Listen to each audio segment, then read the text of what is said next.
So in the last million years, there's never been the same amount of CO2 in the atmosphere that we have today. This year, we realized that the tilt of the Earth has been modified. And you know what it is? Yeah. We sucked out so much groundwater for agriculture that we've modified the axis of the Earth. And now I can sit here, unfortunately, and say the stories that you hear are biblical apocalyptic of two massive waves of water washing an entire city, and they're still pulling the bodies out of the ocean as we sit here. I don't think people have computed this.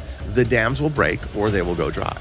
And so we just can't survive this. Hey climbers, welcome back to another episode of Climb by VSC.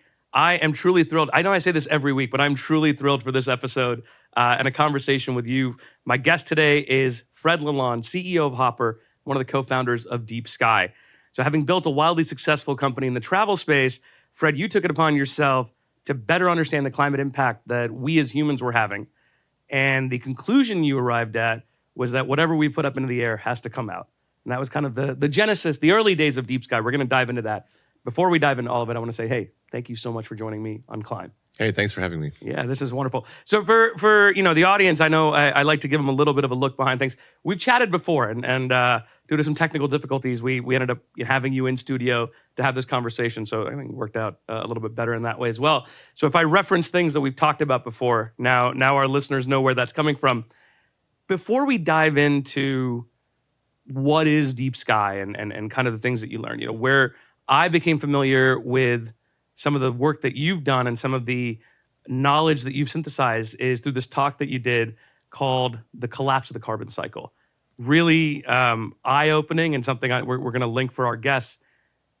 Take me to kind of that origin of that journey. You have built a company in the travel space. You're in that world.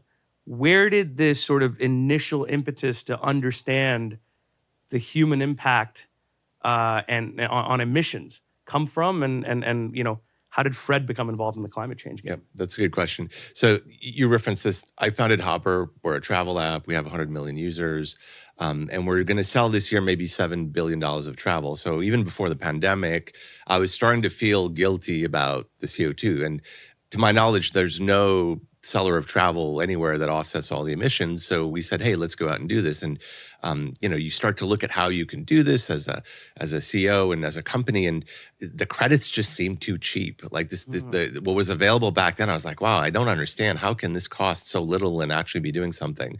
So we built a nature-based program. We partnered up with a couple of companies, and we're data nerds. So I sent my data scientists to Kenya and Madagascar. We wanted to make sure this was real, that they were actually planting the trees.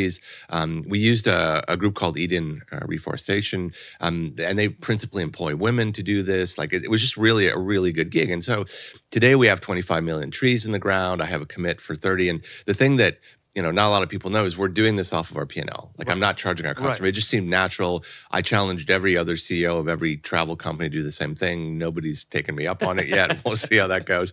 But fundamentally, it just seemed like the right thing to do. And I went out and gave an interview or a couple of interviews about this, thinking everybody would say I was awesome and I was saving the world. And I got destroyed by the climate reporters, right? Because, and it's always naive. I'm an optimist. I just run into things. And fundamentally, there's so much greenwashing around this, yes. Right? And so these questions were hard. And as I was going through this interview, suffering through this, I realized I didn't understand anything. I didn't know what CO2 was. I didn't know where it came from. I didn't know where it went. I didn't know how much was up there. And, feeling really dumb, I started reading up on this. Nights and weekends, the kind of thing you do to, get some baseline, because honestly, I'd never even not always riveting content, by the way. If you start to dig into emissions reports, it's not the stuff that keeps you up at night. So I went to the IPCC, read all that, and then I'm like, I want to read the science underneath it. It's pretty easy to get those reports. And it's one of those rare things where every time I learned something new, I was like, well, this can't be right, or this can't be right. And so I ended up in the underlying data of the reports that build the ICC. You got to go through that. It's about a year of like going through this stuff. And I was just modeling this and I was like, it doesn't make sense. Like what's this 2 degrees? I don't get it.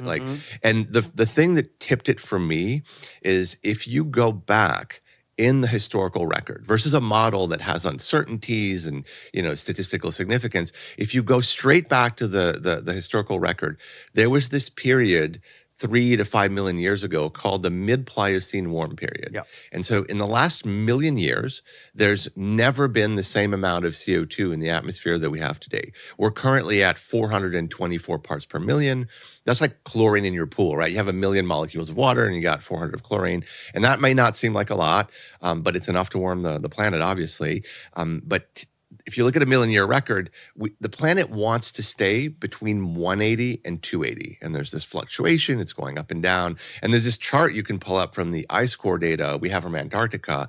And you just see that we're in a complete anomaly. Mm-hmm. If you go back to the mid-Pliocene, the data is like a bit dodgy, but there's a period where we were at that concentration. So I started asking the question, what did the world look like in this period? And this is not like Tyrannosaurus Rex, right? Like 3 million years ago, the continents were where they were, about at the same elevation. There were mammoths, but they weren't dinosaurs. So we're not talking about some weird, 100 million year epoch.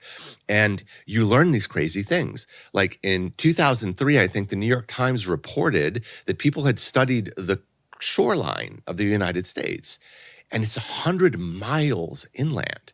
Like all of Florida is underwater. Pittsburgh, basically. Yes. And I was like, what? I have the clipping. Like this was printed, in the paper edition back in 2003, and I was like, what? Like, how come we don't know this? And so it turns out the Earth was 5 degrees warmer. And this is the average, so it was a lot warmer at the peaks. And now we have an idea of what 1.5 means because we're hitting the heat domes and we're hitting all these issues. Like this summer, really drove it home, I think. And so you basically find this statement at plus 5 degrees, which is current concentrations. Every place where humans built their cities was either underwater, and I'm not talking a meter, I'm talking 58 meters. So multiply that by 3 for feet, right? And all the ice had melted. And so you can check this. If you melt the ice in Greenland and Antarctica, because we've estimated this, like scientists have done the work, you get 58 meters of water. And so full stop, right? There was just no more ice. There were palm trees in Antarctica. And again, you can Google this. You can go to Google image search and say palm tree fossil in Antarctica, and you will find these massive things that we found up there, down there, I guess. And so I was looking at this and going, well, that's really, really weird because that's present day concentrations.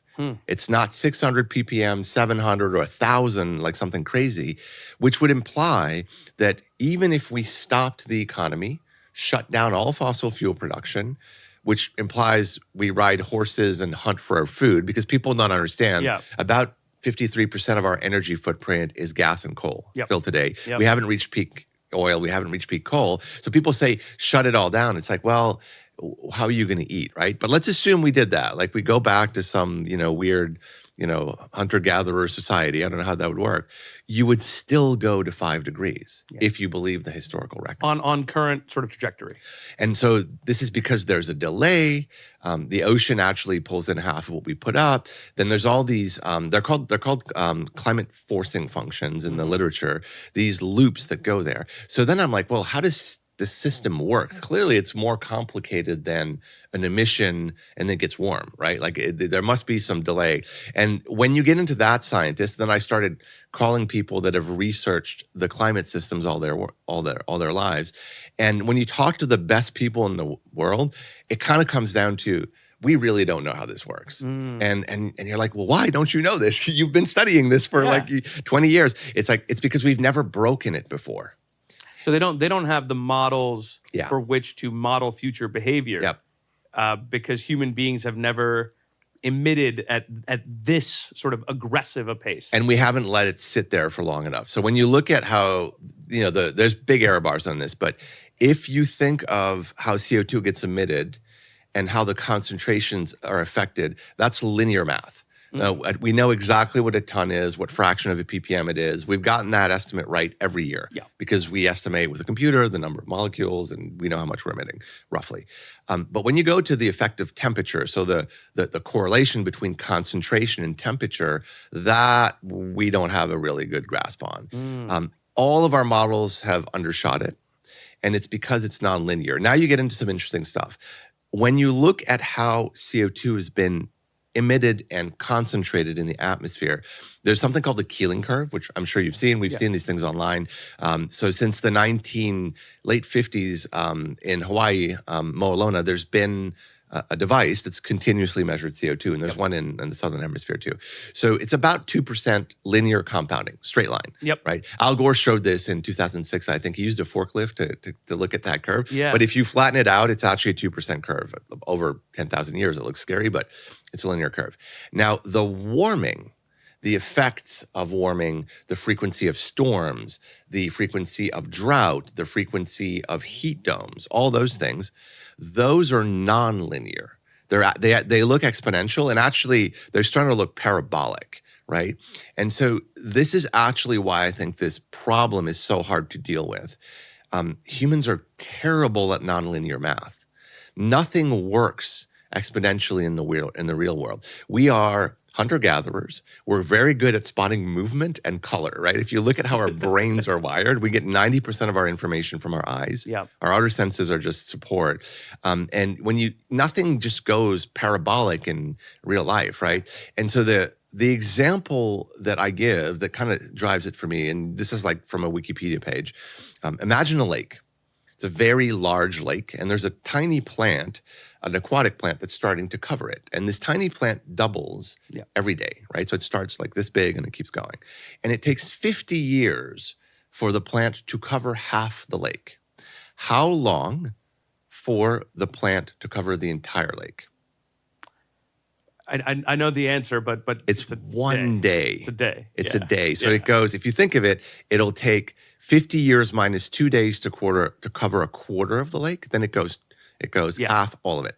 And so that drives it home, right? And so I would ask this in a group where there's 1,000 people, listening to me talk, and there'll be like 3 people that have studied, math that'll go, it's a day, dude. And most people are like a week, a month, a year. And so here's the real crux of the problem. And this is what scared me, because I exist in a world of anxiety since I figured this stuff out, right? And so there's something called the carbon cycle, hence the name of the talk you were referring to. And it's because we've emitted, about 900 billion tons of CO2 mechanically, industrially.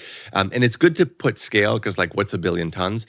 All of shipping in the world, everything we put on a boat or a truck is 8.8 billion tons. A year.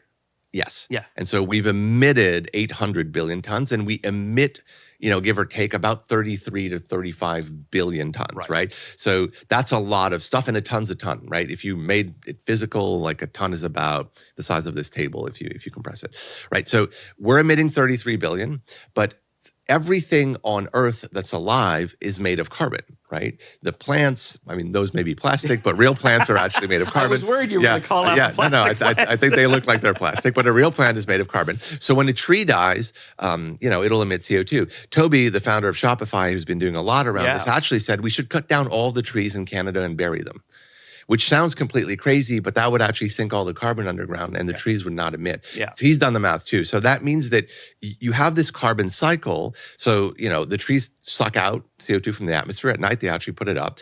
And then when they die, they emit. And the ocean does this too. The ocean is the largest carbon store. It contains 38,000 billion tons. I don't even know what that number is, but that's how much is in there.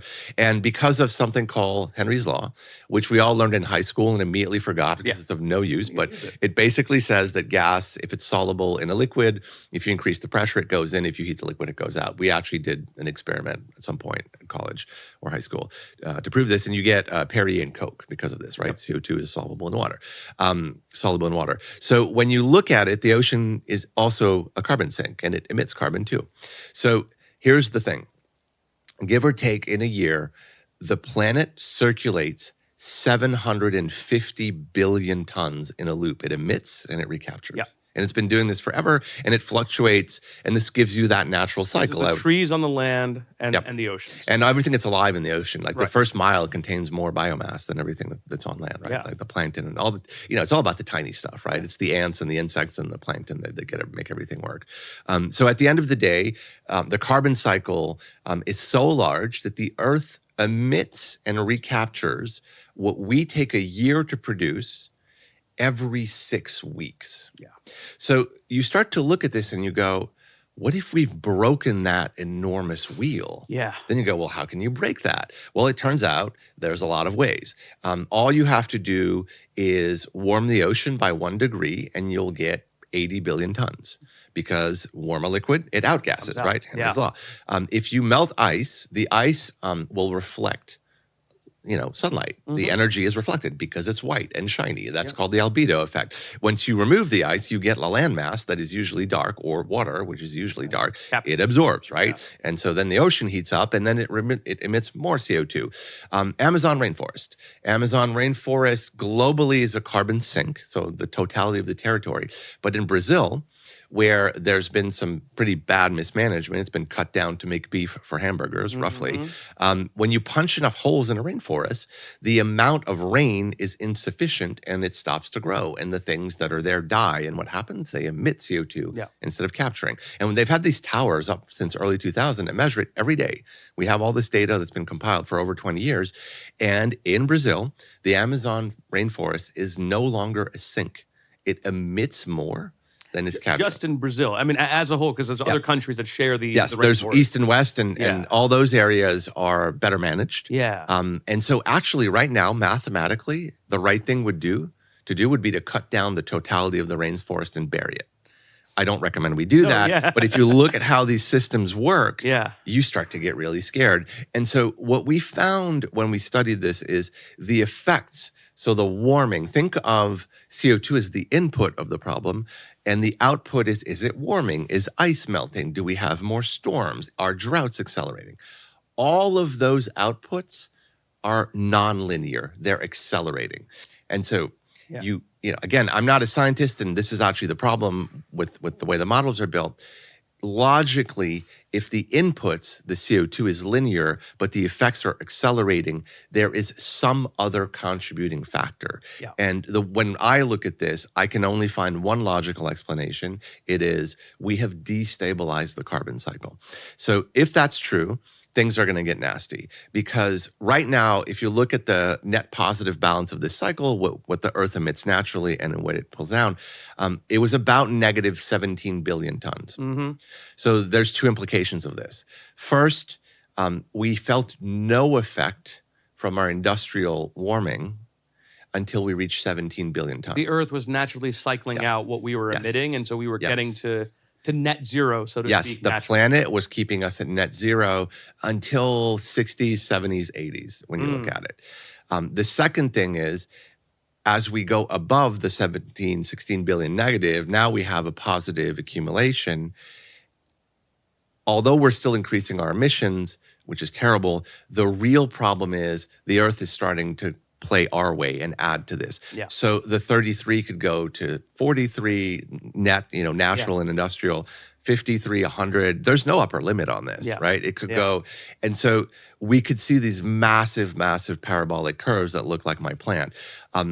The issue, when I was talking about this in 2019, and in 2020, arguably we were distracted. There was this small matter of a pandemic that hit us. And people are like, really? That sounds crazy. Why is nobody talking about this? And so there's two things about that. In the IPCC report, this is in there. The models go to +7, even +8. And so the way they build the reports is they combine a bunch of models and then they debate the probability. There's actually the methodology is public. And what that does is it brings to a consensus, which is what you would expect the United Nations to do, and that's perfectly fine. But they don't model in the feedback loops at full force, meaning the models that understate this and the models that overstate this are removed. They're put into a statistical bucket that they call very, very unlikely or extremely improbable. So it's extremely improbable that everything will be fine. It's extremely improbable that we'll go to 7 degrees. And then they kind of work their way to the middle probability.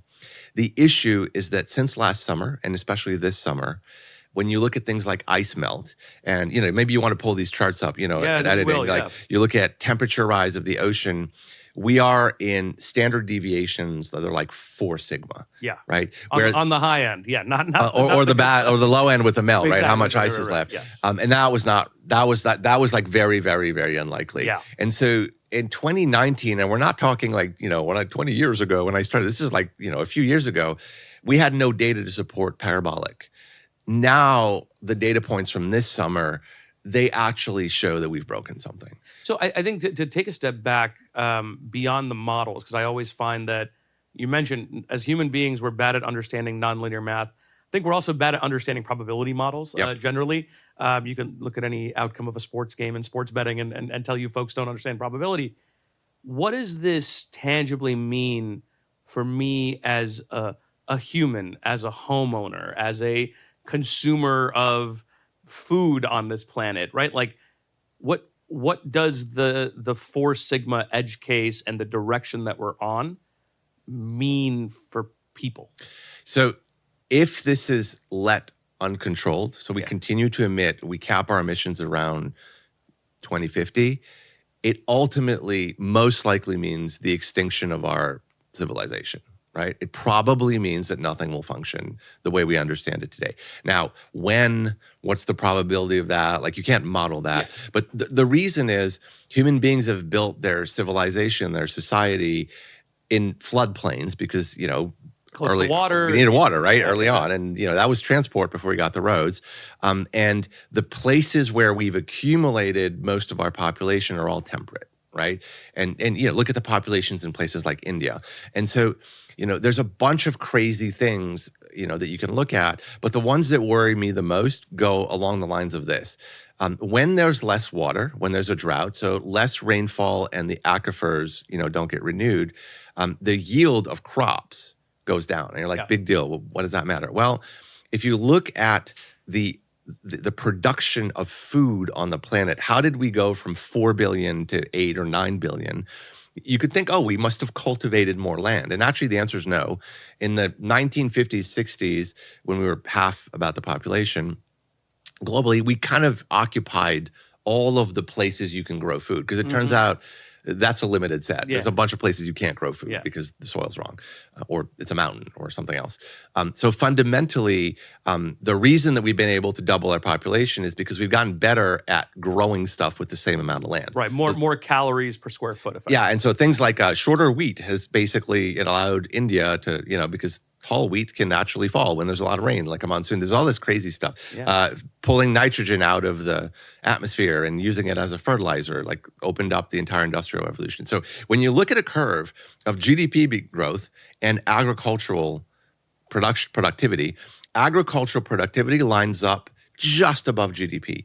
And in that gap of, we can produce more food cheaply, our population can grow, that population can be productive, we can educate it can make things, is everything. It's, we invent the internal combustion engine, we invent the computer, the chip, the iPhone, Facebook, podcast, right? Like it all exists in that GDP growth. And everything, the pension plans, your ability to get a salary, the fact that there's economic growth is all underpinned on GDP. Every asset class is underpinned on GDP. We're only, to say it another way, we're only able to do all of this because somebody out there is producing enough food for us to not have to go hunt our own food. Exactly. And then we can, have a podcast and run a venture fund. And exactly. Because you and I are not actually hunting our dinner, we can sit here and talk about this. And so if GDP goes negative because all of agriculture goes negative, it stands to reason that all asset classes go negative, which has massive implications. But then you can hit some very simple stuff like Uruguay ran out of water. Right? And there's this notion that's called day zero. When do cities run out of water? It almost happened in Cape Town a few years ago. And it's cyclical. This is, again, the problem. If we were closer and closer to running out of water every year, people would freak out. But then there's wet years and, you're like, we're okay for a couple of years. But if you look at the average of how this is going down, there's a lot of massive places that are going to run out of water. And then what's going to happen? Well, those people are going to leave those areas and go to places where there is water, which is mostly mass migration. North. So then you end up with closed borders, people piling up at those borders. You have refugee camps. Usually the political spectrum swings right when these things happen. And I mean, I'm describing this as a future state, but look at the Mediterranean. Right? It's crazy. And it's exactly this. If you look at Syria, what happened in Syria, what's all this war and instability? Agriculture collapsed. You can look this up. Drought, permanent drought. Every military-aged man that was working on a farm went to a city and there's no jobs. There's barely any food. What did they do? They picked up a gun. And then you get Syria. And so this has been happening for the last 10, 20 years, and it's just going to accelerate. Yeah. But then if you start losing water in major cities, there's this crazy stuff. Like this year, we realized that the tilt of the Earth has been modified ever so slightly. Really? And you know what it is? Yeah. We sucked out so much groundwater for agriculture that we've modified the axis of the Earth. Oh, wow. And it's a meter or two on the, but like, I'm like, what? Yeah. Like, what? And so when the ground reservoirs go, when we lose, the Hoover Dam is going to go Deadpool. It's only a matter of time. It's going to be crazy. Then you look at the other areas. So Canada, where I'm from, was supposed to be okay. Like if you look at and we've had one of the worst years of agriculture because we have too much water. Yeah. And now I can sit here, unfortunately, and say, look at Libya. The dams just busted. And the stories that you hear are apocalyptic, like they're biblical apocalyptic of 2 massive waves of water washing an entire city, and they're still pulling the bodies out of the ocean as we sit here. Yeah. And so, like, I don't think people have computed this. The dams will break or they will go dry. And so we just can't survive this. And even closer to home, right? This is, again, for our fund, investing as early as we do, we see some pretty interesting and compelling cases. The number of insurance companies or reinsurance companies that we are getting pitched. And I'll tell you why. The current insurance models have not been able to model for mass wildfire in California or, what happened in Hawaii. And when those folks pull out, I mean, what do you do with an uninsured home? And so while the startups feel like, hey, okay, we can be part of the solution, you're not addressing the underlying problem of the fact that you live in an area that gets hit by wildfires more often than it doesn't. So you're hitting this is what 4 Sigma means, right? Like, look at Maui. It looks like it was hit by an alien laser, right? Like straight up. It looks like a sci-fi movie. And so you start to say, tourism will be affected. We've lost all this history of this beautiful island, which is all true, right? But there's no reason that a major metropolitan area like Los Angeles doesn't end up that way. You go, they have the highways and they do forest management, all true. But if you're in a 4 Sigma, like less than 1% probability event, I don't know, there's a hurricane and a fire, you're getting into some crazy scenarios, but everything's open in those statistical probabilities.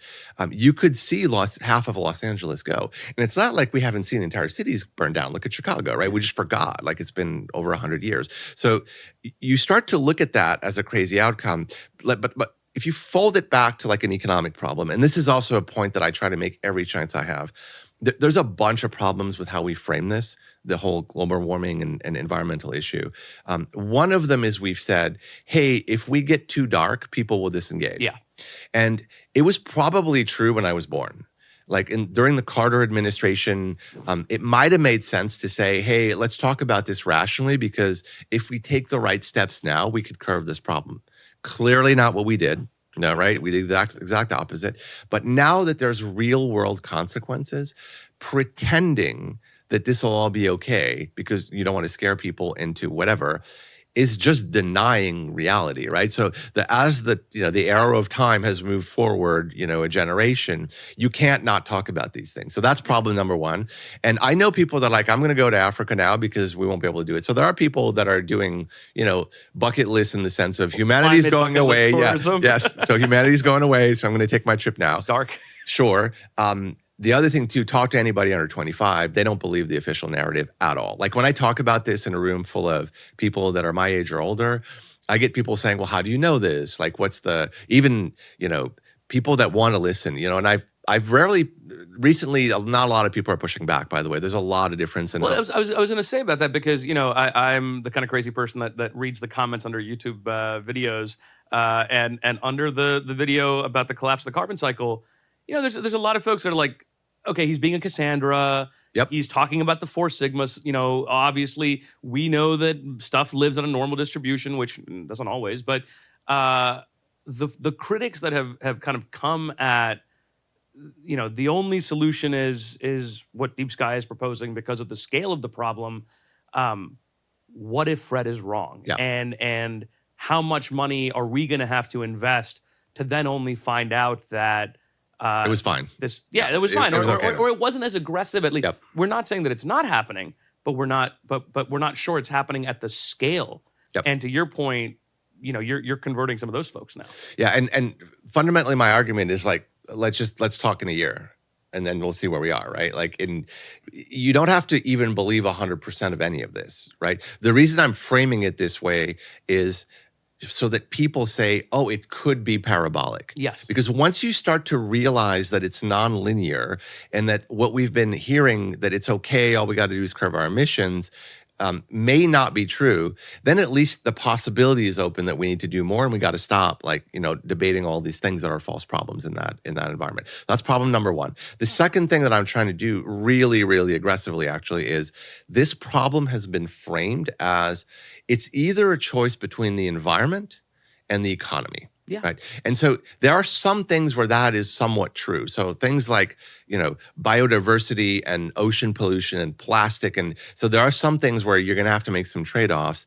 But fundamentally, the issue of accumulation of greenhouse gases in the atmosphere and their effects is first and foremost an economic problem. And so once you align those two things together, hey, you are a pension fund, you're an asset manager, you're a bank, you're going to get hit first. Then the conversation gets productive because they go, really? And then you hit into some things like the insurance, which you were alluding to earlier. What's happened in California and in Florida is insurers have pulled out. Right? They've said, hey, this no longer works as a model because we lose too much money. And so then you go, well, governments will step in and they will underwrite this. And so you go, wait, hold on. That means that in these major US markets, world's largest economy, we will no longer have private insurance. Like some people can't get it and then the government's running it. So as a population, American citizens will be accruing losses forever? Like when does it stop, right? Yeah. And so you've now taken an entire industry that's been around for hundreds of years and said it is no longer economically viable to run it. And so you can keep going, right? You can go about, well, what about, things like owning buildings, right? Like if they're not insurable, can you still own buildings? And what happens if there's massive destruction in a city? Do you abandon it? There are cities, even in Florida now on the West Coast, they got hit by a hurricane. There's an entire town that never got rebuilt. Yeah. So now you have the issue of well, all those assets are written off. Like, what do you do there? And I've been saying this as a joke, but it kind of isn't. I spent a lot of time with the banks, that are trying to, there's a lot of people are starting to figure this out, right? Because they're the ones that are most exposed, or the very large asset managers that own a lot of these things. And you go to them and I've told them, look, by definition, you are long humanity. Because you own stocks, you own bonds, you own buildings, right? And let's forget that we like to live and we have children and we want them to live. Let me evacuate this and let's flatten this to a purely economic point for 1 second. You are long every asset class because you own a lot of them or you trade them. What is your hedge when this all goes wrong, right? Yeah. And you really go the only thing that really hedges humanity is removing the CO2 from the atmosphere to make sure humanity can continue. Yeah. So to your question, I don't have to be 100% right. It doesn't matter. I'm not putting a timeline on this. What I'm saying is this notion that we're going to stay to 1.5 and 2 degrees is completely false. Yeah. Right? It's just not going to happen. It doesn't matter if we're at 5. As soon as you're in 3, you get into a lot of problems.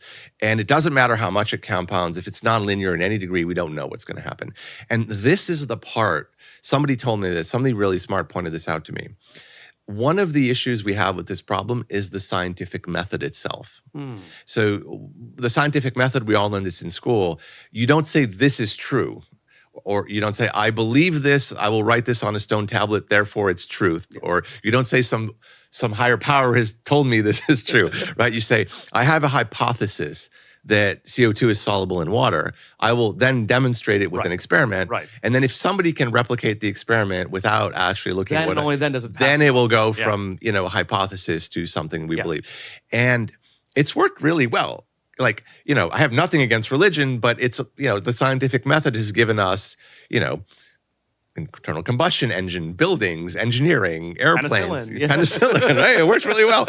And so this introduces a bias in the scientific community to never state that something is a fact until it is massively proven multiple times over, like that superconductor breakthrough that wasn't one. Yeah. Right? The way that unfolded was really interesting. The media got a hold of it. Oh my God, it's going to change everything. And people are like, well, let's replicate it. And we're not sure. And so until we can replicate something, the scientific community will rightfully so say, we're not sure. Yeah. Right? And then they'll say, well, what's the probability that, well, it's this. But it opens a door for people that either maliciously benefit from not taking action, or to your point, because the coverage is too negative, we'll find other ways to placate and say, I don't have to take action because it's okay. Yes, but that's not actually what the problem really is. I think the problem is the scientific bias is to accumulate enough data until we're sure.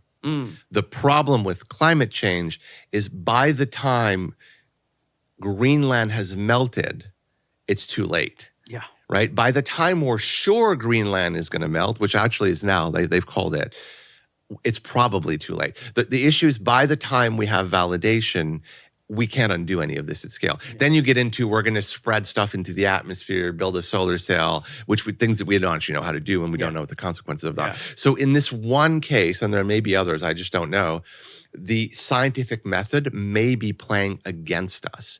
Waiting for absolute validation may be the best way to get into a state where we can't fix this because it's parabolic and it's slow. Yeah. Parabolic and fast, COVID, we can kind of deal with. Parabolic and slow is a perfect storm of the people that don't want it to be true, as you were saying, will find reasons to say, well, what if he's wrong? And the people that have a very, very strong bias for it to be true are going to say, well, I can't be 100% sure, right? Yeah. And so there's a point where you have to go, well, let's get ready for the worst case scenario. And by the way, deep sky is only one part of it. We need to do 4 or 5 really massive things for this to work that are not just removing carbon. So let's dig into that, because we've been talking about the problem statement so far, right? And we've been talking about the scale of it, which I think is very important given the scale of the solution that is deep sky, and I think the amount of capital, the amount of people that it's going to take to really get there. I'm glad that we spent this time helping folks understand the trajectory we're on, why it's so hard to get there, and to, I guess, synthesize some of those points. It's nature has been functioning basically up until the 50s or 60s as kind of a backstop keeping us at net zero. We are now at the point where the amount of emissions that we're making and the way in which we are doing it is breaking not only that natural cycle, in addition to putting more carbon up in the air. Carbon, big ugly molecule, as you said, hard to bring down. Carbon capture. It's been talked about before. So not kind of a novel scientific breakthrough. We're not talking about enzymes that, eat PFAS or whatever, right? It's been out there. So why the approach with deep sky? What is deep sky doing? Put it in context for us in the broader range of what carbon capture and sequestration has been, and the approach that deep sky wants to take. That's a good point. So I think you have to untangle a few things, because carbon capture is actually multiple things, and they all get lumped together, right? So the first thing is, if you want to capture carbon, the most logical thing to do is to pull it out of where we're emitting it industrially. So a chimney stack, right? Mm-hmm. So if you're burning natural gas or coal or any fossil fuel, your concentration of CO2 at a chimney stack will be anywhere between 15 to 50%. So let's call 30 being the average. So that means if I have 1 million molecules of stuff coming out of a chimney, I will have 300,000 that are CO2. Now, there's some fun stuff like cyanide and mercury. We know how to deal with that industrially, so you don't want to breathe this stuff in, but it's a great place to capture it because it's so concentrated. Now, if you think of my 424 ppms, parts per million, and you walk that backwards, if I suck in 1 million molecules of air, I get 424 molecules instead of 300,000. Yeah. So very, very logically, the first thing we should do, or we should have done, is to actually capture from the chimney stack and stop putting it out there. Why? Again, I can go to a very simple economic argument. Once you let it disperse into the atmosphere or let the ocean suck it in, the price of getting it out in energy, infrastructure or dollars, the contactor I need, the amount of energy just went up 50 to 100-fold. Yeah. So it is absolutely nonsensical to continue to emit. Now, this is a distinction, and you got to be careful how you make it, but I think it's an important one. The issue right now is not that we're burning fossil fuels in the short term.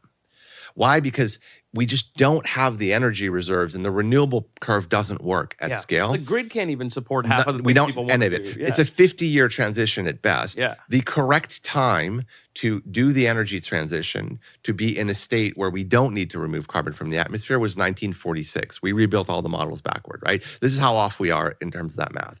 So we're going to need a transition energy. Should we be denying it? Should we be lying about it? Should we be drilling in natural habitats? Probably not. Right. But should we be burning coal? Should we be increasing the rate at which we're burning coal, which is also true? Probably not. But the point is, what we need to do right now is take every chimney stack, capture it, and put it underground. And again, I can flatten this to an economic argument. We think we're burning oil at 90-ish US a barrel right now, because that's what the Brent is going for. Yeah. If you say, whoa, every barrel we put up, somebody's going to have to take out. At the atmosphere, currently, we're burning at $690 a barrel if you take the full loop The cost of actually capturing if you let it go out in the atmosphere. If you capture at the chimney, you're at $140 a barrel, right? And so you go, oh no, we can't capture at source because it would create, it would raise the cost of gas by $1 at the pump. Almost all of our raw materials, effectively, right? Everything would go up. It would create massive, inflation. Yes, but if we wait, that number just went up like quite a bit. So the argument actually is the first thing we should be doing is capturing at the chimney stack. And so the first time we did this, took carbon from a chimney stack and put it underground for permanent geological sequestration was, drumroll, 1972. We have had the technology to do this since the 70s. Yeah. How do you do it? It's basically a filter. CO2 is a big molecule. So the other molecules go through, CO2 gets trapped. You heat the filter, you're on a gas field. Heat is readily available. Yeah. You create a vacuum pump, you push it into what's called a saline aquifer, which is the geological structure where you find gas, or you can even use a depleted gas field. The Norwegians have had a offshore gas rig that they've been running backwards. So they built a pipeline from the shore to this rig, not for gas, for CO2, and they've been capturing the emissions and putting them into this reservoir since 1996. Literally sinking carbon underground. Yes. And so people are like, oh, it's novel, it's unproven. Industrially, we know how to do it. It's been purely a policy and economic issue. Yeah. Because there's been no consequence. Yeah. So point number one, we should do that. We should do it right now. Who will pay for this? Well, here's an interesting fact. Globally, subsidies to oil and gas, this is an IMF statistic, is about $7 trillion. Canada just announced that we're curbing our subsidies, and Stephen Guilbeault, our Minister of the Environment, wants to get those to zero. But we subsidize oil and gas massively. Why? I think that folks don't actually understand well enough, because I hear the critics of electrification and EVs and, oh my God, it's so much more expensive and this, that, and the other. And you don't realize that oil would be a lot more expensive were it not for subsidies. And And this is one of those things, I was telling you, every time I found something, I was like, well, this can't be right. This is one of those, I'm like, what? Yeah. Like, they never talk about this. And so why did we do this? Well, it's historic. It's because the development of fossil fuels underpinned economic growth. Yeah. So in 1923, when we barely understand the problem, what we're doing, did it make sense? Absolutely. Did it make sense to subsidize nuclear in the 50s? Absolutely. Does it make sense to subsidize solar now? Absolutely. Should we be subsidizing oil and gas now? Probably not. Yeah. And so the numbers are astonishing. Again, you have to put these in context. The amount of subsidies are about 7% of global GDP. It's insane. We spend 5% of GDP on education. Yeah. So if I tell you we're going to have to remove about 1.1 to 1.6 trillion tons of CO2 from the atmosphere. And that's going to cost $100 trillion. You go, Fred, that's impossible. But if I tell you there's $7 trillion a year of subsidies, all we would have to do is put them to the removal industry. We should be fine. The math actually works out. That's one of the astonishing things. The first thing you do, and the Biden administration and the Canadian government has been doing this, start to move the subsidies to point source capture. Yeah. Stop. First rule of holes, when you are in one, stop digging, right? Like that's the first thing we should do. And so that's a policy, the platform's starting to happen. Point number 2, massive shift to nuclear. Yeah. One of the worst things we did as a civilization is in the 1970s, we gave up on nuclear. So when we did that, 2 things happened. First, we put up 300 billion tons of CO2 that we could have avoided because we would have had a tiny bit of nuclear waste instead. And we'll talk about the nuclear waste. There's another W2F thing like baked into that. Second, we actually did not build the energy production infrastructure that we need to take out the rest of the CO2. And the math on this roughly runs this way. To do the energy transition, we need to double the grid, give or take. I'm rounding everything out. There's people that are much more knowledgeable than me, but that's it. And then if we want to remove our historical emissions, I shouldn't say want. If we have to remove our historical emissions, because nobody really wants to do this, including me, we have to double again. So where's that going to come from? You need nuclear for it to work. The reason we gave up on nuclear is multifaceted. There's a lot of people that blame the environmental movement. I actually disagree. I'm a child of the 80s, right? So the Cold War was still a thing. So I grew up in actually Ohio, and we were taught duck and cover at school. Like I'm the last generation that got this. Under the desks. Yes. This is when the nuclear bombs hit, we will teach you to go under your desk because this will somehow improve your supply. And I was 6, 7. I'm like, this makes no sense. Why are we doing this? Like, might as well just party, right? If this happens, because we're all dead anyway. So it doesn't help that the name of the energy source and the bomb were both called the same thing, the nuke. And then something happened really weird in the 90s. The Berlin Wall fell. We threw a party. And then we're like, we're fine. Nuclear war is no longer a threat. Like all these warheads, they're still there. I don't know if any of these silos still work. I'd be curious to know if any of these things actually trigger, right? But like, and we're like, oh, no, it's okay. It's okay. It's fine. Soviet Union, US still exists. Pakistan still has nuclear weapons, but that's no longer what we're going to talk about in the media anymore. So when that happened, we would have had an opportunity to start rebuilding. But Chernobyl, 3 Mile Island, Fukushima, and is nuclear 100% safe? Nope, nothing is, right? Nothing is 100% safe. Should we have continued down that path? Yes. What about the waste? Here's the thing. This was actually, when I learned this, I couldn't believe this. I learned this on YouTube, on a YouTube short taught me this.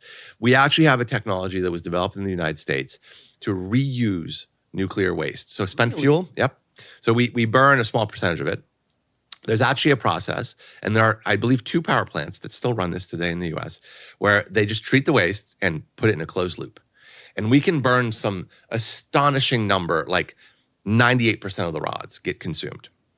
In the 1970s, the Carter administration permanently banned the use, building, or export of this technology. They said, we will no longer build any of these plants. Why?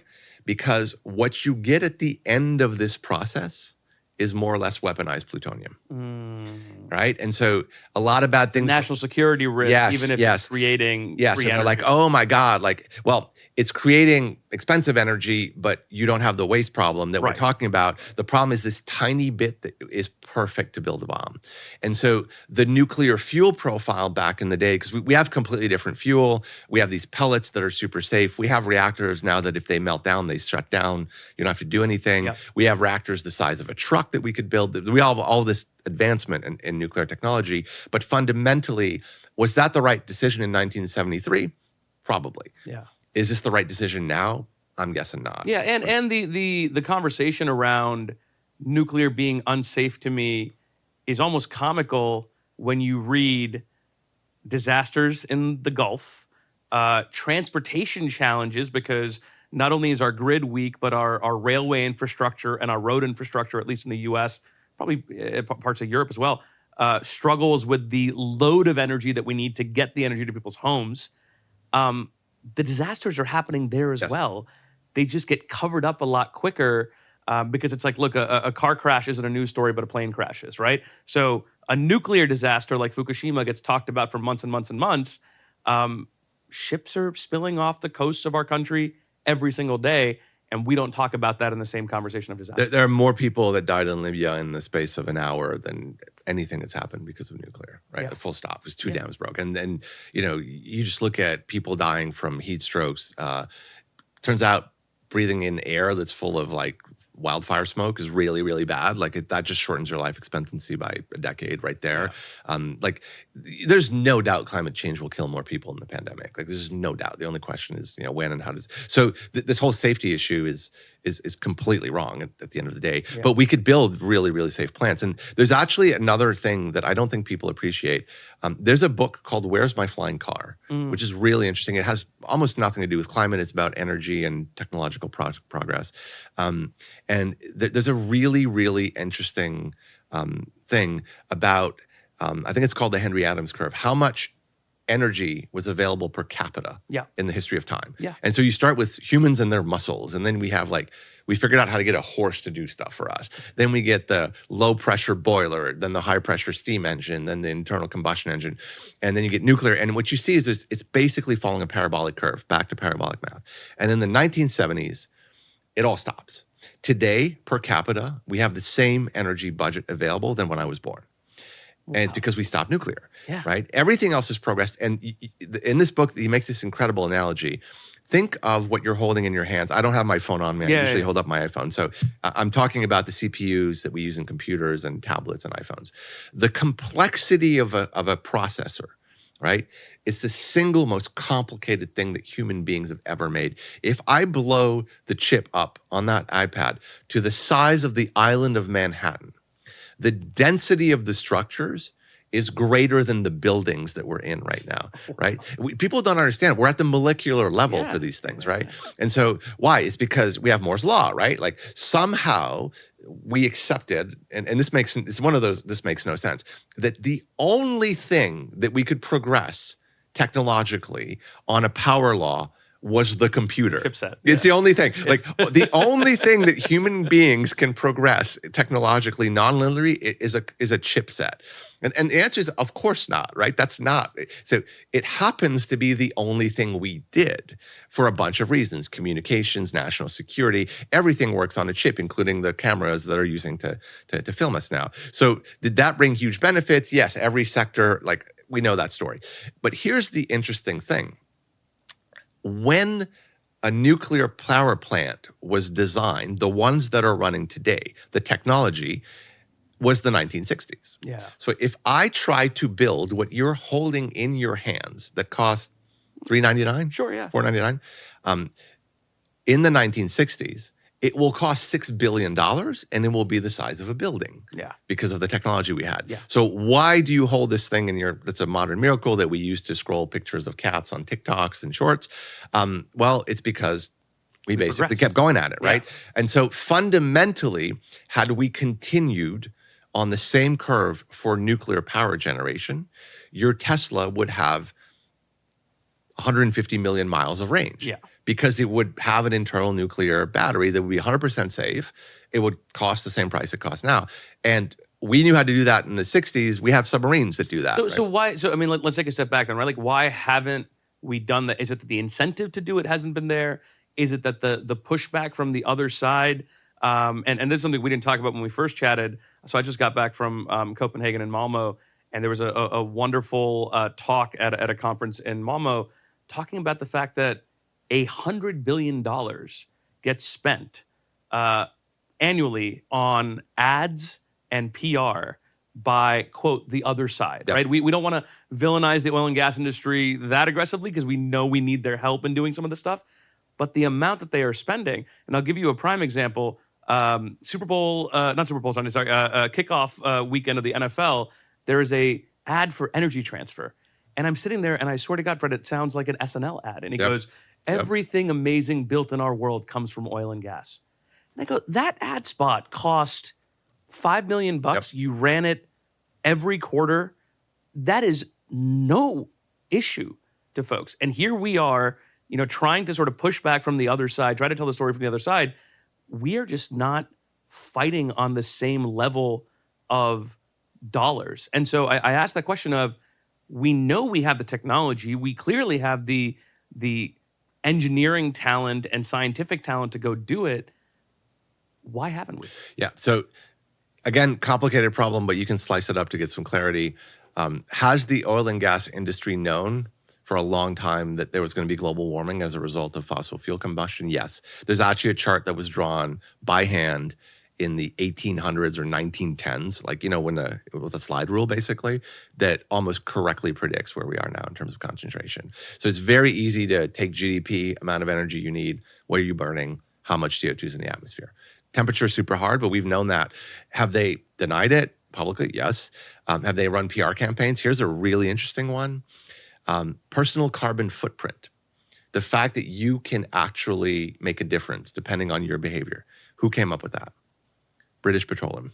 The British Petroleum was starting to see the environmental movement focus on them. They went to their PR agency and they said, how can we find another target? And the PR agency came back and said, if you tell people that they can make a difference, it will take the focus off of us.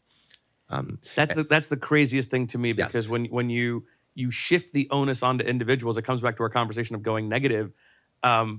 You think, what am I supposed to do about that? I'm just living my life doing what I'm doing, and I'm being told that I need plastic straws because it's my fault. Yes, and you should recycle and do compost, which, by the way, you should do all these things. Let's be absolutely clear. You should do all these things because biodiversity and plastic are terrible. But fundamentally, I read a study from the MIT, I think, where they basically said, if you have a homeless person living on the street and that eats in soup kitchens, but you take the societal footprint, right, of what we're doing, what is that person's carbon footprint? It's like 7 million tons. It doesn't matter, right? It fundamentally doesn't matter. Sure, the car matters, that's a thing. Flying, but fundamentally, 2/3 of it is transport, energy generation, heat for buildings. So unless you actually don't heat where you live or don't cool it, which is basically going to become impossible. It's about the infrastructure. So has oil and gas slowed down the transition, lobbied, done? Yes, of course, right? Every industry does it. Look at pharma, look at the fentanyl. And so, but here's the thing. People go, oh, they're evil. But who's they? You have this weird mental image of people with top hats smoking cigars in a back room that somehow control government. But who owns these companies, right? If you look at the shareholder bases, it's the mutual funds. So actually, they is all of us, right? We all have our pensions, your our pensions, 401ks, your 401ks are in this. So it's sure, the people driving shareholder returns are there. And so there's another really perverse thing here. So that narrative, hey, we're part of the problem, we can't own these companies, has kicked in. And there's been a lot of, equity managers and wealth managers that have said, we have an ESG program, we are leaving oil and gas. We're no longer going to own those assets. And a few years ago, I told people from my family office, hey, get me out of this.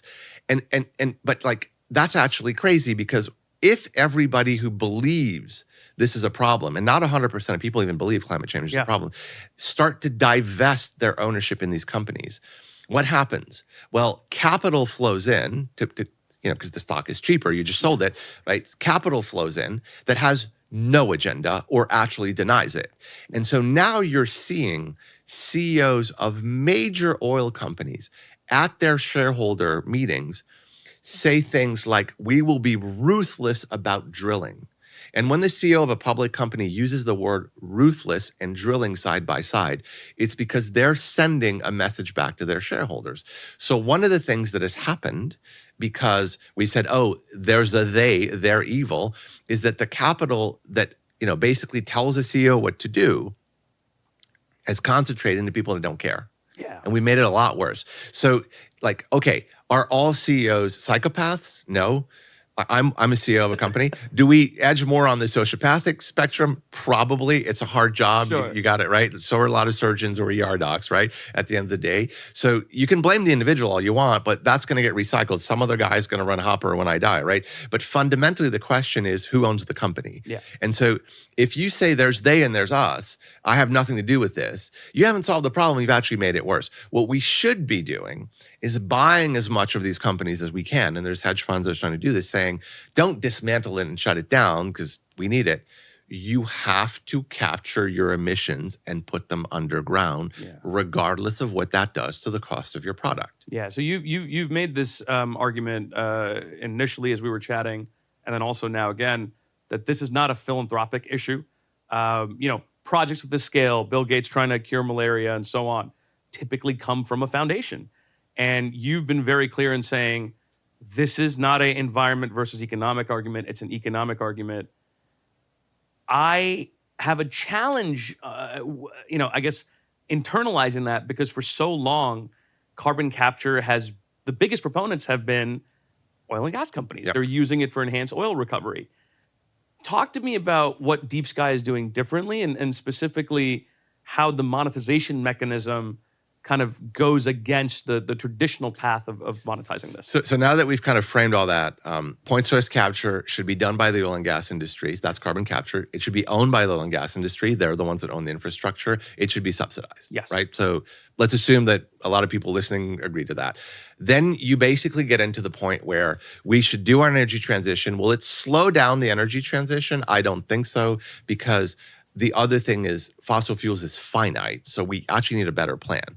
I think that the advance of solar, the possible advance of nuclear, we have next generation SMRs, there's enough technological progress that we're not going to continue to burn dead dinosaurs forever, right? And especially if you've added the cost of capture, solar's a lot more affordable, right? Like the nuclear is a lot more affordable. So what we should be trying to do is lower the cost of renewables and bake in the full cost of fossil fuels, right? You do that, everything will sort itself out, or at least I believe it, right? So will there be bad behavior? Yes, but in the big picture, it should be okay. Let's say that we're there. We will continue to emit, because we've not reached peak coal, we've not reached peak oil. IMF says 2050, 2055. I hope it's sooner. But if you model that out, we will go from 424 parts per million to at least 520. And this should scare you at this point, right? You should be really worried about that. So that means we will have to take out, historically, back down to when the carbon cycle was stable. Now, again, you can take a guess. I'm going to go with the concentration when I was born, for no particular reason, 320 parts per million. So that leaves a delta of 200 parts per million needs to be taken out, which turns out is almost the totality of what we've put up minus what's been taken out by nature, to the point of the scrubbing that we're talking about naturally. So we're going to have to take out between 1.1 trillion and 1.6 trillion tons. And here's the point. Doesn't matter if we don't want to. Like, if any of what I'm saying is right, it's going to happen. And partially the reason it has to happen, and this is another point that people don't know much about, I knew nothing about this, CO2 is a persistent molecule. Methane is actually a much more potent warming molecule, meaning I think it's 100 or 1,000, some crazy multiple like that. It doesn't matter if anything's 100 or 1,000 more, it's a lot worse. But methane is a complicated molecule, therefore it's fragile. So just things like solar radiation, cosmic rays will break up that molecule. Long story short, put up a gigaton of methane, within 12 to 16 years, it's gone. It's all broken up. It becomes something else. CO2 doesn't do that. CO2 will get sucked in by the trees, by the ocean, and eventually the rocks. When the Himalayas came out, it was an amazing amount of volcanic rock, and it's of all the mountain ranges, it's the one that came out the fastest. Has to do with the tectonic plates. In geological time, that created an ice age. Just exposing that volcanic rock created an ice age. And that's actually the other part of the CO2 cycle. It's not the ocean. The CO2 responds to volcanic rock, mafic and ultramafic, subset of these rocks. They have these romantic names like serpentine and olivine. These kind of rocks will basically react with CO2 and create CaCO3, which is chalk, right? And so there's a natural cycle to pull it down. But If we put up CO2 now, 1 billion tons, we are stuck with it for at least 300 years. And that's the important thing. I want to double click on that because I think the lag is something folks don't fully understand. The effects that we are facing today are because of CO2 that was put up 20, 25 years ago, or whatever the time scale is, right?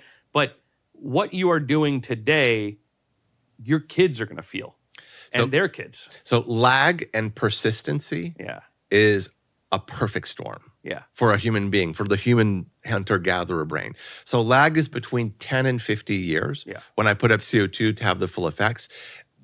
We think it's 30, kind of doesn't matter, right? Even 10 would be enough to, get us to not understand what we're doing. And on the other end, 300 years persistency means it's going to take 30 years to know what's going to happen, and it's going to last 300 years. So this is the part, again, that we're just starting to figure out. Let's say we capped the warming at plus 2 degrees. We're at 1.5 now, so not the moving average, peaks in the summer. We'd already broken in the winter plus 1.5. It's an average. It's sort of meaningless. Are we going to stabilize at 1.5? 100% sure. Like, it's going to happen. Are we going to go over 1.5? I think 100% sure. Are we going to hit 2 for sure? Let's pretend that, however, magically, get rid of fossil fuels, cap everything, nuclear, bing, bang, boom. We're stable at plus 2. Forest fires, tornadoes, drought, heat domes, 300 years. 300 years of what we're going through this summer plus whatever's left. And that is if the carbon cycle repairs itself. Because it could keep going up to 5 degrees. But let's say it didn't, and by some magic, I'm overstating all this stuff. What we saw this summer plus whatever's left is 10, 20 generations. I can tell you right now our economic system doesn't work. We just talked about uninsurable California, right? So we're already past that point. So the permanency of this problem tells you we're going to have to remove. So fundamentally, you can quash everything into this one thing. We have to cool the Earth. And if we're cooling a planet, we're terraforming it. So carbon removal is a terraforming industry, like full stop. So there's a bunch of ways that we know to cool the Earth. You can wait 300 years. You could spread magnesium. You could create a solar cell. Like, geoengineering, I think, is crazy because we don't even understand how CO2 works. If we start to put gigatons of something everywhere, the likelihood that we kill the bees or the plankton is not zero. If those go, we're all dead in a year. I think that's crazy. I think that's a big challenge. Insane. You mentioned olivine because I've seen companies who are like, look, we want to dump it on the shoreline. It's like, I don't think we understand the bio impact. And to your point, that first mile of ocean is where so much of the carbon capturing lives.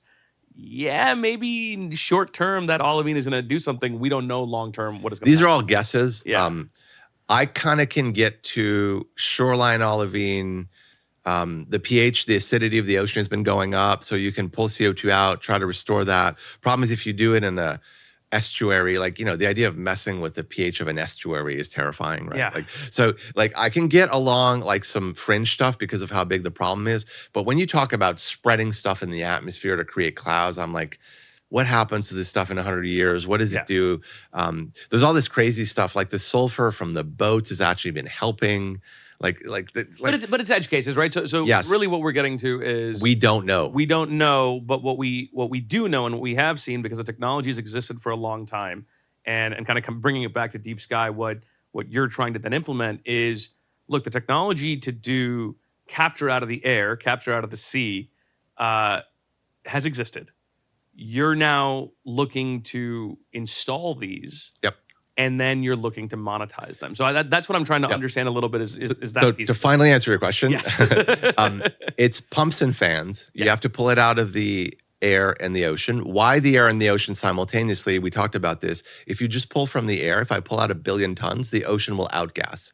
And so we might solve the problem for the dolphins, because we don't know how quickly the outgassing would happen and what would happen. If you just pull out of the ocean, the ocean will in-gas, but we don't really know the rate there. So the only safe bet is you pull both out, you create two negative systems, and therefore the ocean will draw down and there'll be less in the air where it's actually dangerous.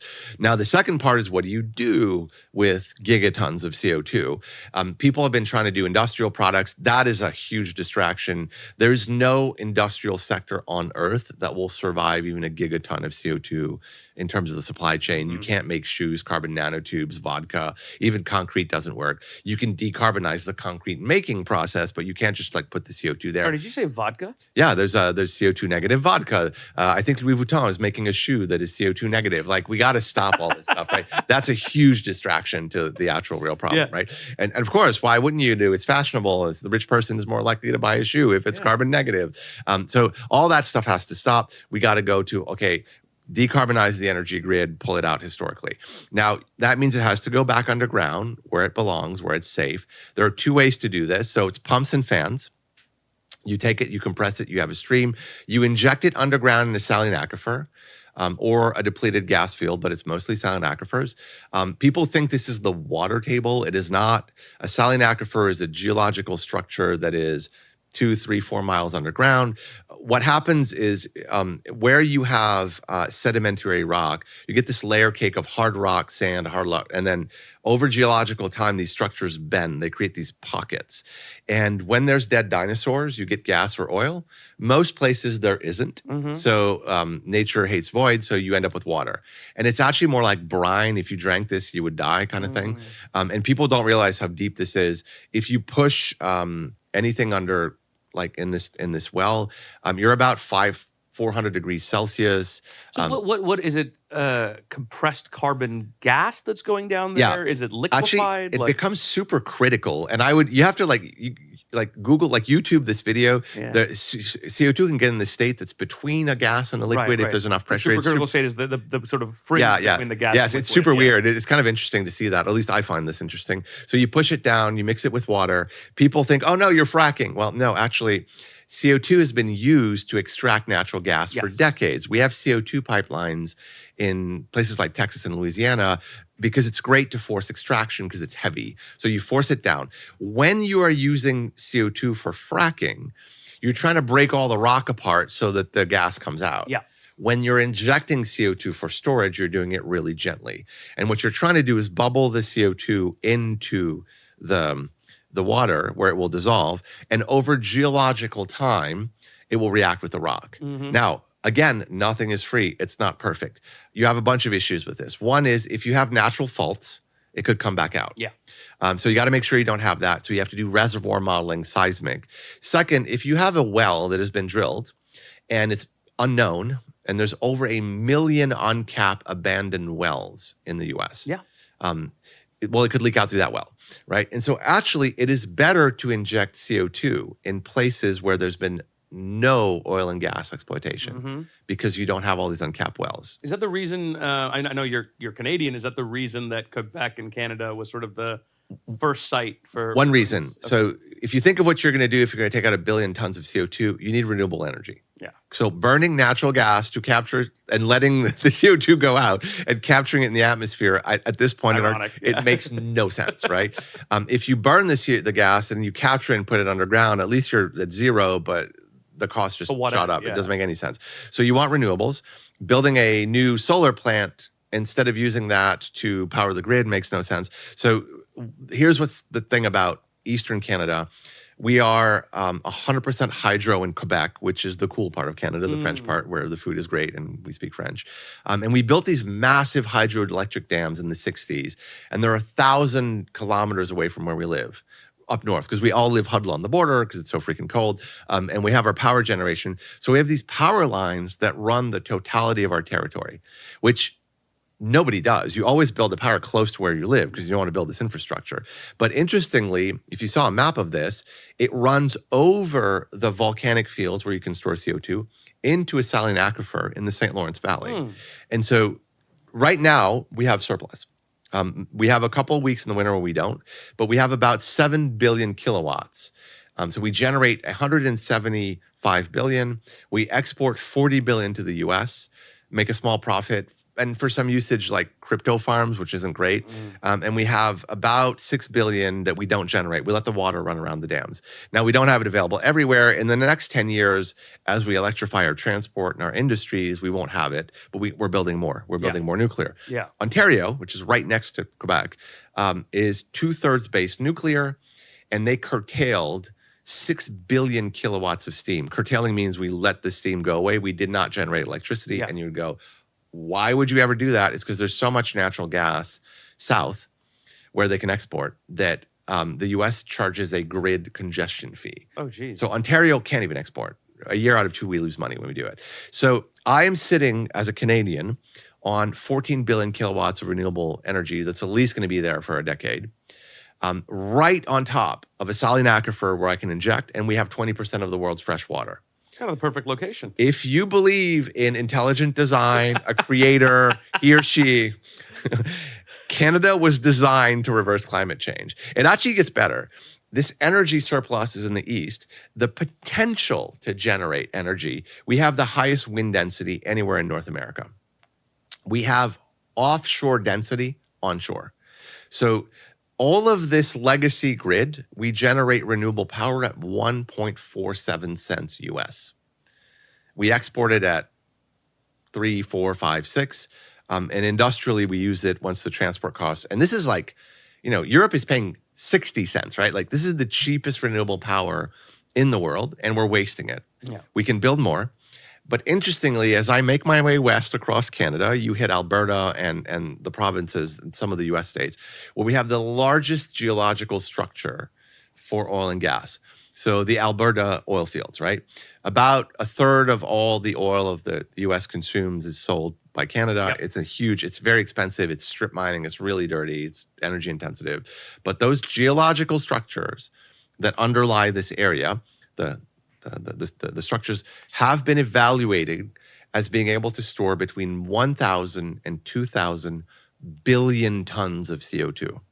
And there's a company called TC Energy that has a gas pipeline that takes the gas from the west and moves it to the east where all the industrial activity in the ports are, that has all the permitting. They own all the land. Not a single farm has to be moved or chopped up or anything like that, where you could build a pipeline from the east to the west. If you run the math on Canada, it has the natural resources to reverse climate change. Just Canada alone. I'm not saying that's how it's going to play out, but the math, if you put it in a spreadsheet, right, which of course I'm a massive nerd, I have, it actually is there. But here's the more important part of that. Today, between surplus energy, the geopolitical environment, the subsidy, most people don't know this, but the Canadian subsidies to carbon capture are better than the Inflation Reduction Act because we freaked out. So Canada has this massive inferiority complex. Although we have given you Justin Bieber and Keanu Reeves, we feel this is not enough to justify, our contribution to the world. As soon as the US does something, we freak out. And so in this budget, the federal government, I think, put out $13 billion to decarbonize the West where we produce, but also they extended this to carbon capture. So just from a subsidy perspective, we have the cheapest power, closest proximity to storage, best fiscal environment. The cheapest negative ton of CO2 mechanically captured, atmospheric and ocean, will be produced in Canada. Just a mathematical fact. Yeah. Our shorelines, almost completely uninhabited. Try to go evict people in Monterey, California to build an ocean capture plant. See how that goes. Yeah. Tell me how that goes. The truth is the shorelines of the United States are all natural parks or prime real estate. Canada, 92% of the territory is a mix of crown and indigenous land. Yeah. The indigenous people, we should have listened to them because 300 years ago, they said, guys, this isn't working. This thing that you're doing isn't going to work out very well. But they get it. A bunch of the territories and villages almost burnt down or did burn down. And this is another thing that not a lot of people know. The subterranean territory of Canada is always crown land. You cannot buy the underground. Yeah. You can get a mining right, but it still remains crown land. Where in the US, it's state by state, it's a patchwork. Yeah. So all of this stuff lined up, Canada could be the place where we kickstart and scale carbon capture technology, sequestration technology, seismic, and then export it everywhere. So is Canada the Saudi Arabia of carbon removal? Absolutely. Yeah. We will be a massive player just because of geology, Yeah. right? For the same reason. And I dare you to do this. Go look at a picture of Saudi Arabia in 1923 and in 2023. Look at the difference, right? Like it was basically a desert with horses and tribes, and now you have what's there now. So will this be one of the largest curves of economic development? Yes. Will Canada develop the technology platform? Well, let's get to work, right? Yeah. And so this is what Deep Sky is. So you've said this before, so I'll quote it for you. The idea that Deep Sky is effectively an oil and gas company in reverse, right? It's funny that you mentioned Saudi Arabia, because it's like, look, what Saudi Arabia has done to pull fossil fuels out, Canada and companies like Deep Sky have the opportunity to put back. What we didn't talk about is financing. And this is a topic that, the same way the collapse of the carbon cycle keeps you up at night, the fact that we are trying to finance infrastructure projects with venture capital dollars keeps me up at night, right? Yep. We're nerding out. I don't even know if our listeners fully understand the challenges of it, but really venture capital designed for software. You raised close to $1 billion for Hopper. You know this. The folks that are effectively looking for you to find product market fit and then scale it to as many people as possible. Well, in a way, carbon capture, both point source and what you're doing, which is direct air capture and ocean capture, that technology has product market fit. And yet, I'm not convinced that venture dollars work for projects like this. So how have you gone about raising financing for this? Who are the investors that have been most receptive? And then I don't want to talk about, because you have a new CEO as well, so we'll talk about that after. But as you've gone through the fundraising process, who has been most receptive and what has kind of made them receptive? So you're hitting a really important point. A lot of what we think was going to happen is you ask people from the Valley or people like us that do tech for a living, oh, technology will save us. I'm like, when we started Deep Sky, I'm like, let's go verify that. Let me meet. And so met with a bunch of VCs, and you hear this, oh, we're passionate about climate, we're committed. I'm like, great, but we're only going to do software. Yeah. I'm sure you've hit that, right? Yeah, and, all the time. And the reason is that's where the returns have been historically. That's where you get compound software, doesn't have physical constraints. And so I'm like, well, does the world really need another illiquid blockchain-based carbon credit exchange that nobody wants to use? And so there are some very important software problems baked in this. One that I like a lot is think of Google Maps or Bing. We have this massive real-time database that's constantly refreshed at the license plate level. I know they've blurred those out, but I can know in Berlin that the thing next to the coffee shop is a key store where they can make a key, from the other side of the world. But we don't know what's under our feet. What if we actually mapped a full kilometer or a mile underground at the same resolution that we have for our cities and our roads?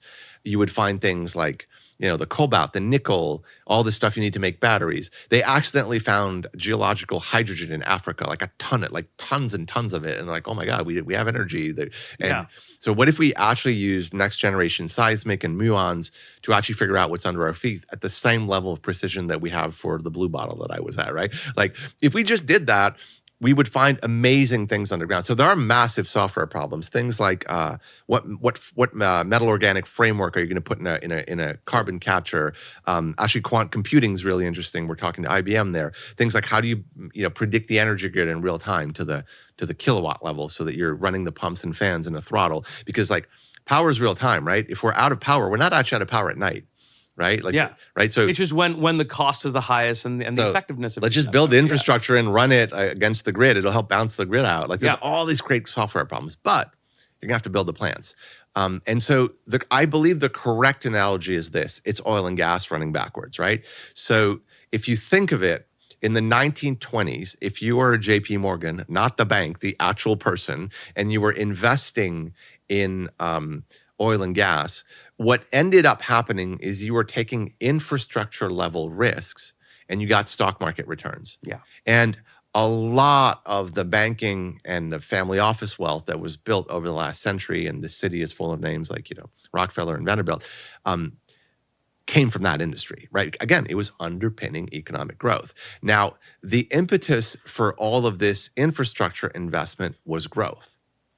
My prediction is in a few years, every banker, every capital pool will understand the following statement. We're in that curve. You will be doing infrastructure investment for stock market or even software returns. The impetus is survival. Yeah. So between growth and survival, which will have the biggest scale up curve. And, I'm sorry to be so dark about this, but, this, if we're talking about, 100 trillion tons, no foundation, no philanthropic entity will get this done. Yeah. We need to understand the social economic structure that we're going into. And a lot of people are arguing for degrowth, that the real thing is we should just stop growing. Yeah. And the problem with that is that actually entails population degrowth. There's the first issue that the emerging countries will say, well, no, we want your life. You guys got your industrial revolution. Yeah. Where's our blue bottle, right? like we get that too. But even that is that if you start degrowth and you cut the energy curve, you can't feed the people. So there's actually a pretty dark scenario that's underpinning that claim. So we can talk about that separately. But the first thing we have to do is to remove the CO2. And to do that, you need the infrastructure to do it. I don't think the capital is going to be the problem. So the problem is today, we have factories for cell phones, chips, batteries, cars, computers. We do not have a single running factory to make a carbon capture reactor. They're all handmade. And actually, I'm not sure how many were made this year, maybe 10, 20. Climeworks probably made some. So fundamentally, we don't even know what technology to run. We don't know the power curve. By the way, temperature, humidity affects the process by a lot. So that means what you're going to run in Oman is not what you're going to run in the northern part of Canada, right? It's very different. Nobody has been running a rig except one company continuously. And that's Climeworks that's been doing it in Iceland, but they've been doing it in one location with one technology. So the first thing we did at Deep Sky is we went and we visited every lab, every startup that was building a carbon capture reactor, whether it was air or ocean.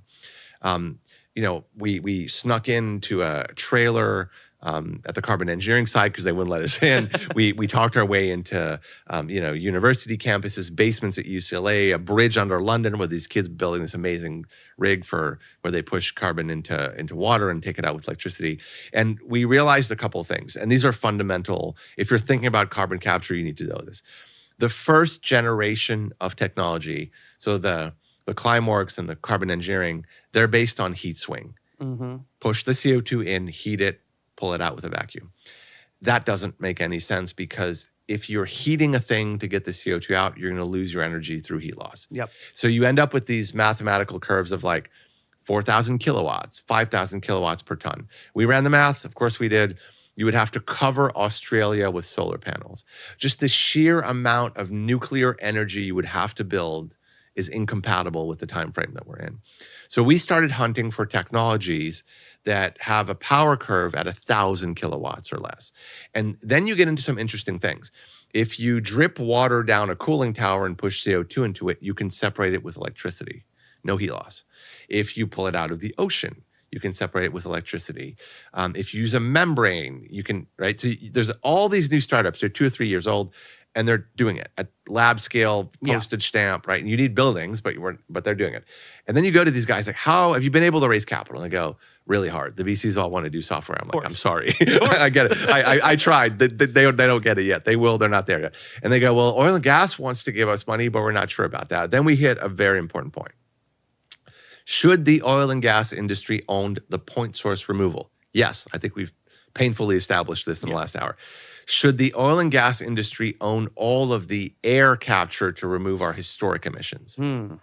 No, that makes no sense. Why? Because there's a history, not just in oil and gas, but every major industry is going to try to preserve its core source of income. You can't expect it to do anything else. If the oil and gas industry owns the carbon removal industry, it will pervert the agenda. Right? The government and private capital needs to own atmospheric and ocean removal because what we're talking about is removing our historical emissions. So what we did at Deep Sky is we raised a combination of private capital and government capital. So state, we call it a province in Canada, federal, so about 50-50. The A series is going to be in the $75 million range, which is pretty big even for the space, for Yeah, Canada, for yeah. anything.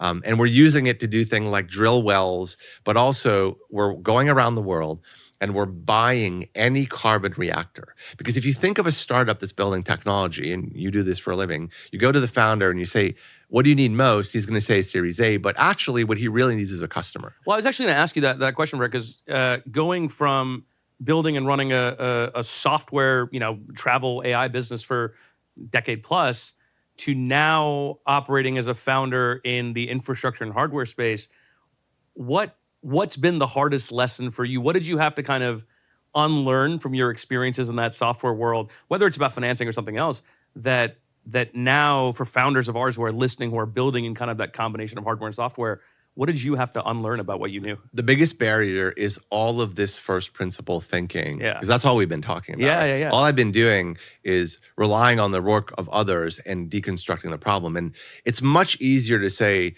oh, oil gas companies are evil, or carbon capture doesn't work, which is reasoning by analogy. It's just you heard this, and so it matches up with your belief system, so you repeat it, right? That requires no energy, and then you can go to Blue Bottle or have a bagel. But fundamentally, first principle thinking is tiring, it's hard, you got to figure it out. So the hardest thing for me is figuring out all these problems that we've been talking about. That's why I've been going on and on about the context before talking about Deep Sky, because if you believe that we need to remove our historical emissions no matter what, I've reframed the problem completely. You get into how are we going to do it, how fast, and who should pay, right? And so that's the hardest part. Then because I have a mature company, we raised $1 billion, I've had to learn financing. And, I dropped out of school when I was 19, right? So I have no background in finance. So I had to teach myself this. But then you start to look at how infrastructure financing works. It gets exciting. So there's some interesting stuff. Like if you look at ABS securitization, asset backed, this is giving you the mortgage crisis, but also every building, every bridge, every stadium. Yeah. It's how we finance most things. We emit bonds, and the bond market is enormous. If you read the Investopedia definition of what an asset-backed security is, it literally says the emitter can be as creative as he or she wants, right? Which has created all these crazy problems like the mortgage, and the CDOs. But when I read that, I'm like, hold my beer, right? Okay, right? So venture capital has been known as something that's creative, but there's all these crazy structures to finance crazy things. And I think what our listeners in the venture world don't fully grok is whatever big we think the venture market is and how big it's gotten in the last bond decade, market. the credit markets are 100x that, right? We talk about a $1 billion venture fund as being, oh my God, look at how big that fund is. $1 billion is laughable in the credit markets. It's nothing. And so I think that's sort of the thing is when you shift the opportunity for capital from equity dollars to asset-backed or credit markets, or some sort of hybrid structure, because there's going to be equity dollars for certain things. The ability to build these businesses becomes that much faster. For most of the companies at the stage that I invest, and you're probably a little bit further along in terms of Deep Sky, it's about crossing that chasm to the point where you've kind of proven that this works, you've proven you've got the team to actually make it work, and then some lender is going to come around to it. So yeah. This is actually the important part, and this happened in oil and gas.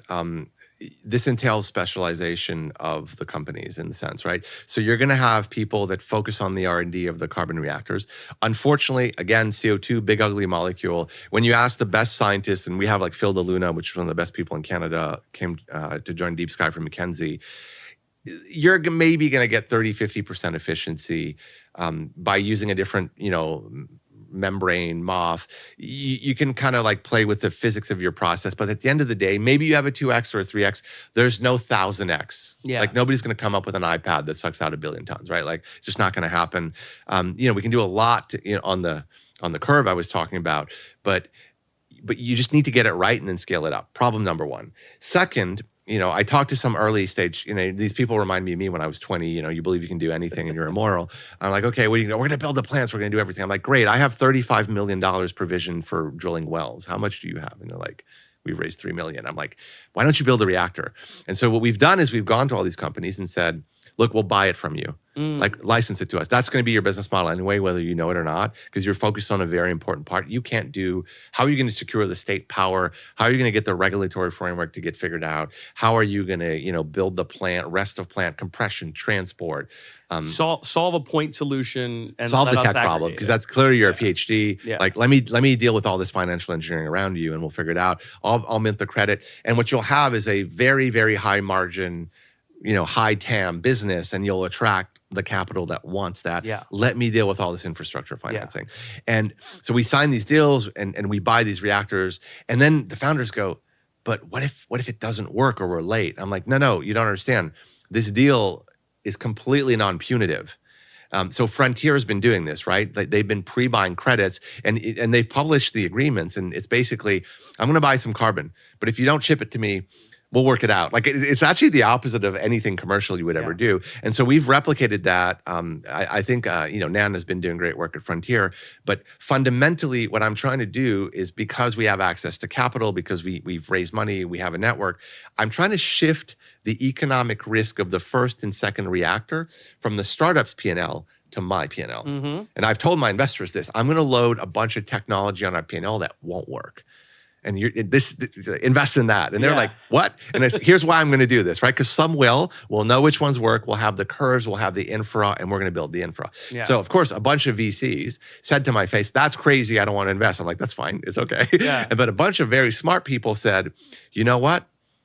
If everything is right about geology, power curve technology, and they did a bit of due diligence, you're going to be there will be blood of this. Like, you're basically the guy that's drilling the first well. Yes. And my granddad made his money, and I'm in, right? And so we found investors that understand infrastructure.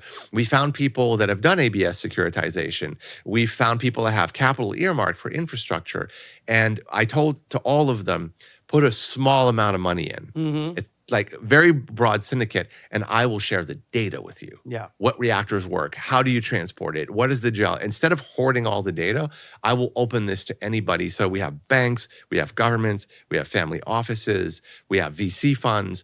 And what I'm trying to do is say, take all the risk of these startups, so you and all the people that do tech can easily put the money. Let's give them some cash flow so they don't have to dilute themselves.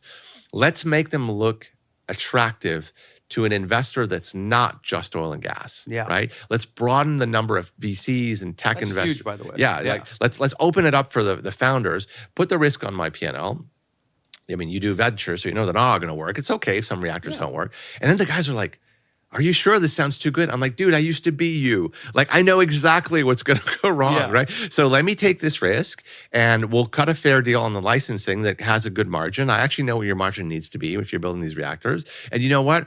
When I order, 50,000 of these reactors, like, you're not even going to make them. Let me build the factory, right? So I am now this weird industrialist, and we don't actually know how to do this, but we're getting really smart people like into this. And I will say this openly, say whatever you want about the man, about his politics, Elon Musk has the model for this. Really? The way he built SpaceX, the way he built Tesla. This is actually published. There's a YouTube video of him talking about this, weirdly in front of a rocket where you can't hear what he's saying because they're making the rocket. But he has a 4-step process that he's been very open about for how you take first principle software, MVP thinking that we use for software, and apply it to a rocket or a car. And one of the reasons he's been able to do what he's done is because the way he approaches infrastructure is totally different than anybody else. You go to an engineering firm and they say, this is the timeline, this is the process, here are our steps, technology readiness, blah, blah, blah, project this, project that. And when you look at what Musk would do, famously, he started the robots before the roof was built on the factory. It was raining in the robots. And he's like, no, we're making cars, right? So the profile to risk, timelines, if you think like a software guy, and let's be clear, I wouldn't do this if I was making an airplane because there's big safety issues. Risk, yeah. But, we're not actually compressing CO2 at dangerous levels or building stuff that can explode. We're taking that approach. So I have basically told my investors, we are going to build a $500 million plant, and we're going to take software level risks.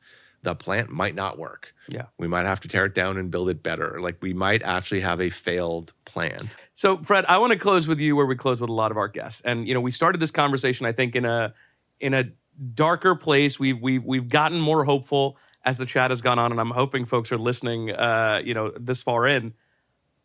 There is a lot of doom and gloom out there. There is a lot of negative out there, and there's benefits to doing that because you want to move people to action. You said at the top of our conversation, you're fundamentally an optimist.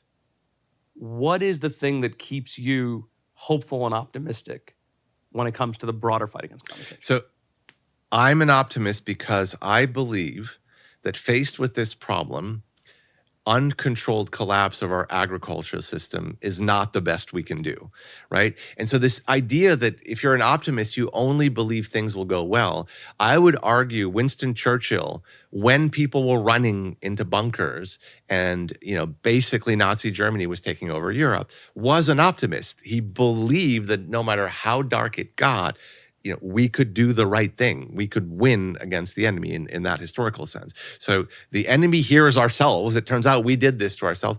I believe that as a civilization, blowing our face off to 15,000 hunter-gatherers and forgetting everything from the internal combustion engine to Facebook to the iPhone is not the best we can do. I think we're going to do better than this. Yeah. So I'm not saying it's not going to be bad. It will be. We have pretty much guaranteed, and I have a 10-year-old daughter, so this actually weighs on me. We have pretty much guaranteed we're going to leave them a much worse situation than one we inherited. All those things are true. The question is, with the time that we have now left, every last one of us, no matter where you are in life, what are you going to do about it? Are you going to just sit there and despair? Are you going to pretend it's not happening? Or are you going to take every ounce of creativity, of energy, and say, I'm going to do something about this, right? I needed to found Deep Sky like I needed to eat broken glass for breakfast, right? I'm running a $10 billion private company that has raised $1 billion. And I had to go to my investors and say, hey, guys, I'm going to need you to look the other way for 6 months until I find a CEO, and I'm coming back to run Hopper, but I got to go do this. Like, the reason they let me do this is A, because they're amazing people, but B, because they understood what I'm telling you, which is it's time for all of us to step up. And it turns out that the ability to fix this is not evenly distributed. If you have access to government, if you have power, if you have wealth, if you have credibility, you can do a lot more than, curve your own curve. And I was talking to all of my friends that work in finance, and let's be clear, all of us checked out and made as much money as possible. None of us went in government in my generation. Like all of the people that, we didn't care about a lot more than what we were doing for ourselves and our companies. I went to everybody and I said, what is the point of all this money and power if we just watch the world burn, right? Like these people, they're protesting us, right? At the end of the day, you may not feel like that you're part of the problem, but you are, because you could fix some of this.